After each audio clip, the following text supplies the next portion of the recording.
গোঁফ চুরি সুকুমার রায়। ফেদা পিছে বড়, লোকটি বড় শান্ত, তার যে এমন মাথার ব্যামো কেউ কখনো জানতো? দিব্যি ছিলেন খোশ মেজাজি, চেয়ারখানে চেপে একলা বসে ঝিমঝিমিয়ে হঠাৎ গেলেন খেপে। হাতকে ওঠে হাত পাছুড়ে, চোখ ঠিক করে গোল, হঠাৎ বলেন, গেলুম গেলুম আমায় দোল টোল।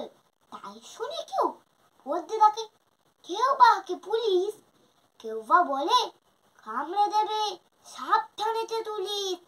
ব্যস্ত সবাই এদিক ওদিক করছে ঘোরাঘুরি, বাবু আকার বলে আমার গোপ গিয়েছে চুরি। গোপ হারানো আজব কথা, তাও কি হয় সত্যি? গোপ জোড়া যে তেমনি আছে, কমেনি এক রত্তি।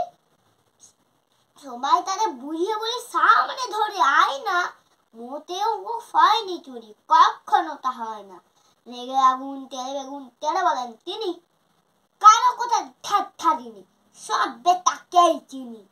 নোংরা ছেঁটা নোংরা ঝাঁটা বিচ্ছিরি আর ময়লা, এমন গপ্ত রাখতো জানি শ্যাম বাবুদের কয়লা।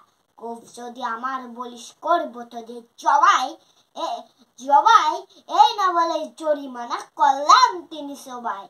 ভীষণ রেগে ভীষণ কে দিলার লিখে খাতায়, কাউকে বেশি লাই দিতে নেই, সবাই চড়ে মাথায়।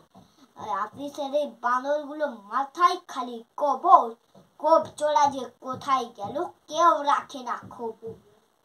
ইচ্ছে করে এই বেটাদের গোপ ধরে খুব নাচি, মুখ্যগুলোর মুন্ডু ধরে কোদাল দিয়ে চাচি।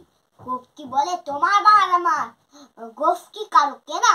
গোফের আমি গোফের তুমি, তাই দিয়ে চাইছি না।